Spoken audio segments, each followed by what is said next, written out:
1º de maio de 2013, a triste notícia se deu. Notícia que lutava vaquejada em toda a sua história. Hoje resta a lembrança no murmúrio triste de lamento e saudade. Ele se foi no adeus eterno, mas sempre será lembrado. Zito Barbosa, o rei da locução.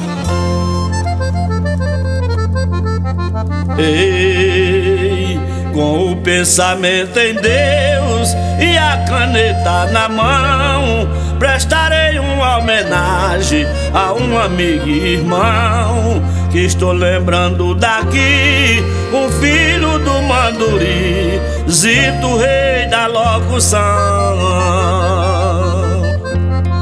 José Barbosa de Souza, o nome do companheiro, no dia da sua morte chocou o Brasil inteiro.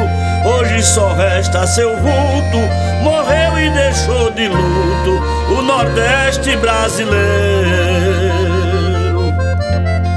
Dia 1º de maio é esta data final, que Zito se acabou de um câncer grande e mal. Acabou-se o rei da voz, deixou tristeza pra nós e o Nordeste geral. A sua esposa e os filhos, estes estão transtornados. Uma tristeza pra Leila, Hugo, Dinho e Leonardo. Dona Cita e sua esposa viu baixar pra fria lousa Zito, seu esposo amado. As irmãs e sua mãe não podem nem se lembrar, no dia de sua morte, que seu consolo é chorar. Partiu para o infinito nosso companheiro Zito e nunca mais voltará.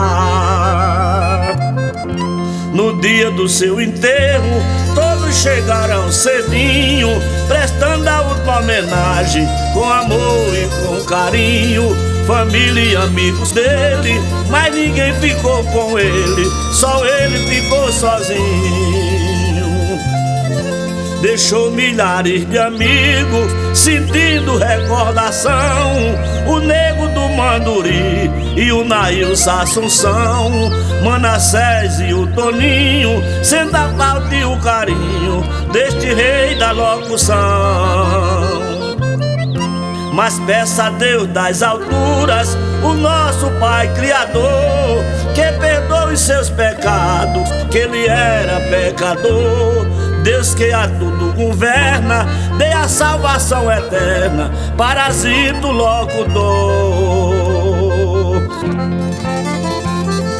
Esta é a nossa homenagem ao saudoso Zito Barbosa, que tanto contribuiu com a cultura nordestina através de suas poesias e versos e sua voz na vaquejada brasileira. Valeu, Zito Locutor!